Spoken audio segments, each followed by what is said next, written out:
a little happier with your press? First half, yeah. 4 halves, we've played 1 so far. So that's an improvement. Trying to be positive. Good job. Energy, rotation, what is it that they're still lacking in the press when they don't? Well, we gave up 10 laps in the second half. You can't do that. And we were running balls down from behind. We were slowing the dribbler down at first, so in the first half, so we could run people down. And we just haven't been able to play 2 halves yet. Did you think your team lost focus after the big lead at halftime? Why would you? Well, here's my thing. If I'm sitting over there on the bench like a lot of those guys are, and I got a chance to play, by God, I'd try to make the best of it. I mean, I couldn't sit on the bench. It drove me absolutely insane.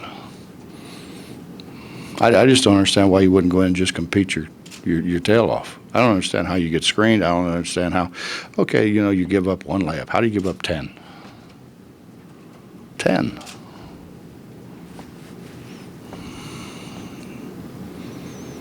Did we lose focus? Absolutely. I'm sure we did. So I go in at halftime and I said, here's what we're doing. Here's where they're entering the ball. I got a chart right there. Here's where they're entering the ball. Here's what they're doing. Here's what we're going to do to compensate for that. Now, we're supposed to have a guy behind. How can you have a guy behind and get beat if you got a safety? It's kind of like playing a prevent defense, How do you get beat deep?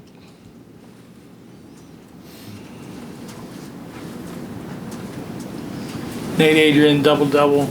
He seems to be one guy that's playing really well. He just can't get hurt because I don't know what we do without him. We run everything through him. But you watch him and then you watch everybody else. It's like everybody else has got their feet in cement. We're at the free throw line. He's rebounded if it comes off the other side of the rim or if it comes off of his side of the rim because he wants to go. He wants to win. He wants to do things right. And we just stand around, man. It's just stand and stand and stand.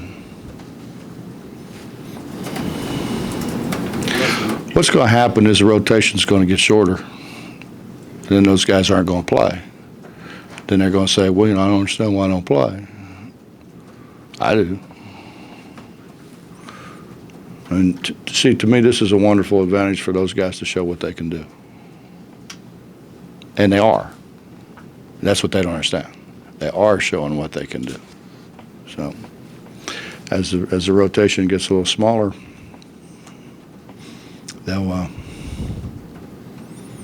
their time's going to get cut. Bob, Nate also had 6 assists. You've always talked about his passing. Is he one of your better passers? We run everything through him. It's hard to shoot if you're continually scooping it off of your shoelaces, or jumping as high as you can jump to field it.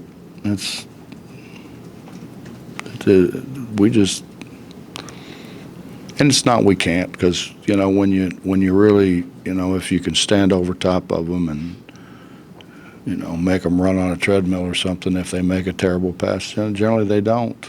But then when they get out there, they just, it was better. I think it was better in the first half. We played pretty fast in the first half and had 4 turnovers. Then you lose concentration, and we got enough veteran guys that shouldn't happen. Well, how many guys could be in rotation? About 3 right now. Off the top of my head, I think 3. I don't know, Mitch. It depends on how many can play.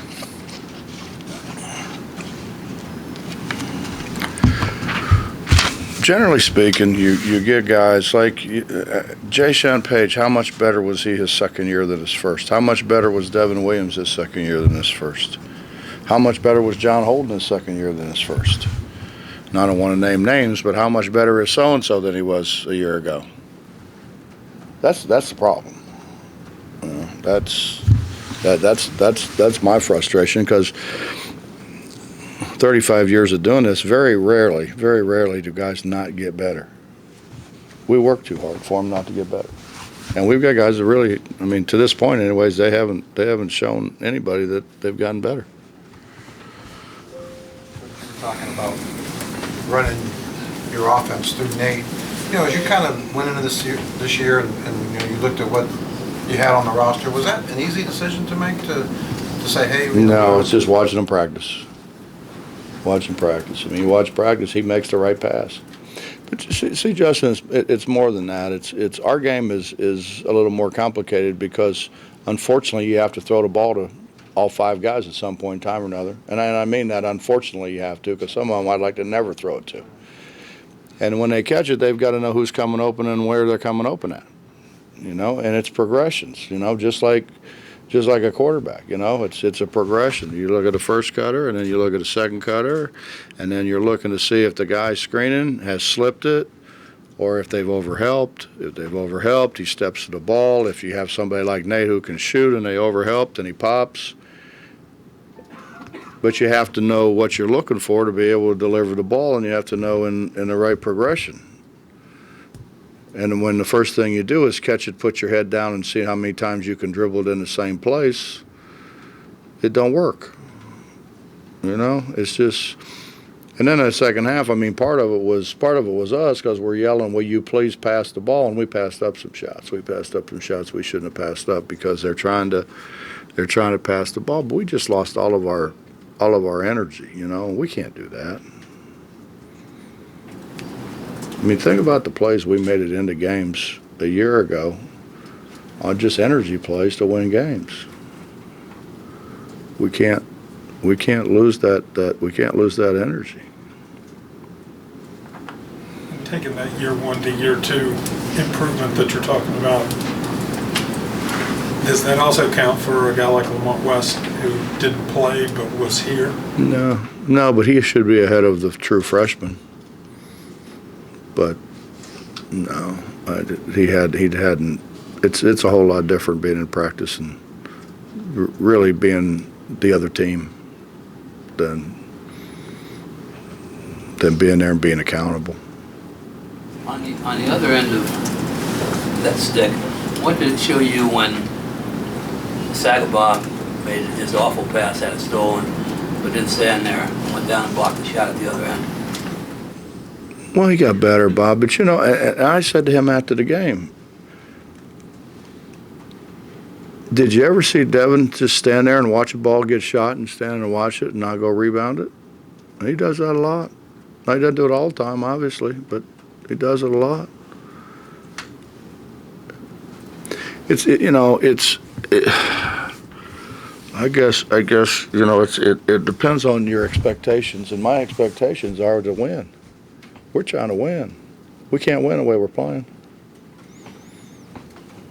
It's getting ready to get real hard. We can't win the way we're playing. Everybody thinks I'm screwed, you know, because we win by 40, and I'm not very happy, but I know what's coming.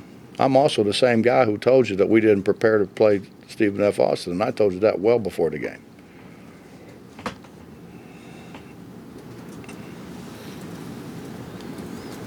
I guess similar to maybe even the Lamont question, but first year, second guys, I don't know where or how Beal fits into your evaluation. But through 2 games, do you have an idea of where he is, or where relative to where you thought he'd be, or where he needs to be? Well, we're going to have we need another guy until Dax gets well.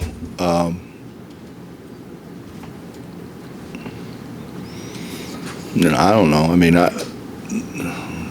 Dax couldn't do anything today. I mean,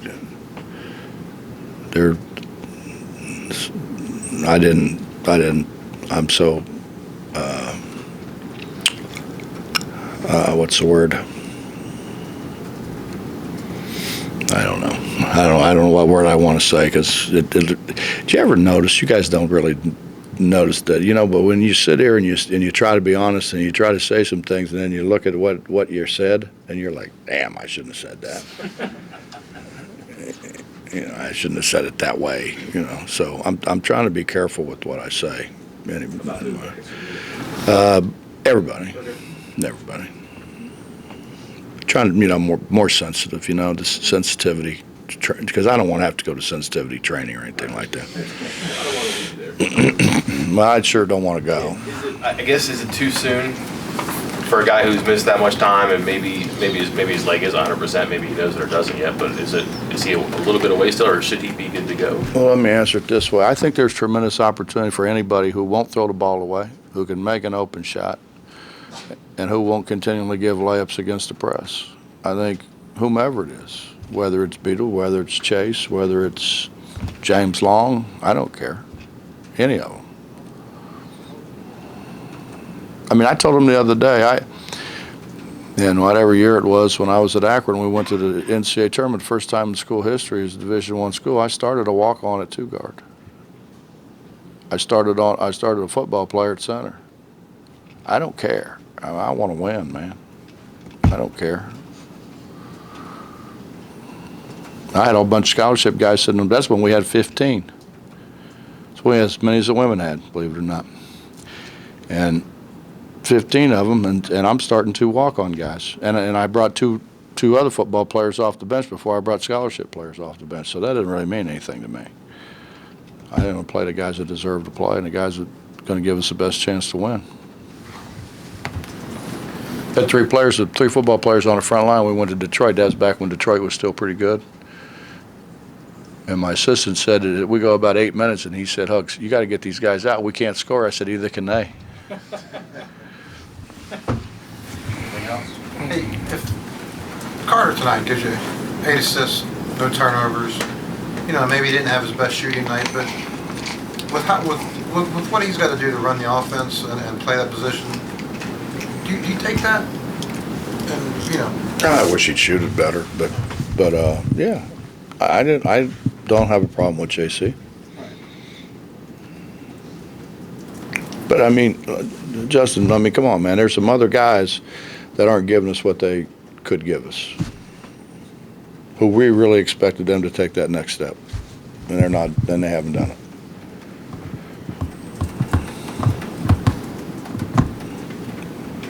Just, so I don't have to go to sensitivity training. I don't want to name names, but it's pretty obvious.